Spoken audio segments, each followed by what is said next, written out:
When I was a child, I believed silence was a good thing. I believed quiet meant safety, that if I didn't speak too loudly, if I didn't ask too many questions, if I didn't exist too much, nothing bad would happen. No one ever taught me this directly. I just learned it the hard way. Our house looked normal from the outside. White walls, a small porch, a quiet street where neighbors waved and smiled. But inside the house, silence wasn't peaceful. It was strict. It was heavy. It was something you followed like a rule. Every night around midnight, my older brother would appear in my doorway. He never turned on the lights. He would whisper my name, slowly, carefully, as if the walls themselves were listening. "Come with me." I followed him without asking why. I learned early that questions made things worse. He would open the hallway closet, the one that smelled like dust and old clothes, and pull out blankets. A lot of blankets. Too many blankets. He'd spread them on the floor and motion for me to crawl underneath. Then came the headphones. Big, padded, noise-canceling headphones that swallowed my ears. "Don't take these off," he'd say, no matter what. I thought it was a game. He told me the house could hear us at night, that if we made noise, something bad would happen. So my job was simple. Stay quiet, stay still, stay invisible. If I succeeded, I'd get candy in the morning, and I was good at it. I barely breathed. I stayed curled up for an hour at a time, sometimes longer. Through the blankets, I felt vibrations in the floor, heavy footsteps, doors opening, something being thrown. Even with the headphones on, I could feel when the air changed. Fear doesn't always make a sound.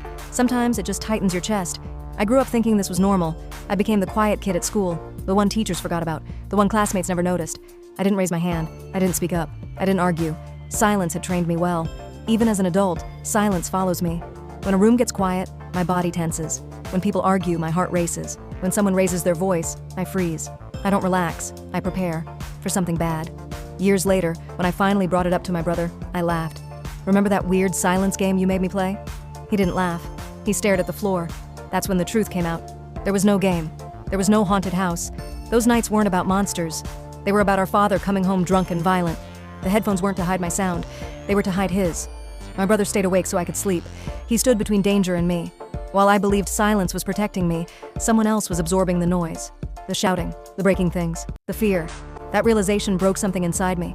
Because suddenly, my childhood memories felt different. What I thought was safety was sacrifice.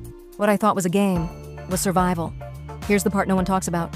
Some kids don't grow up learning confidence. They grow up learning avoidance. They don't ask, they don't demand, they don't speak. They wait, they disappear. And society calls them well-behaved. Silence doesn't vanish when childhood ends. It grows up with you.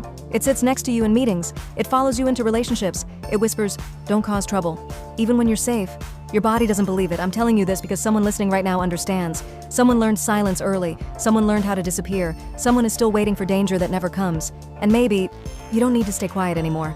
Silence was my first teacher, but it doesn't get to be my last.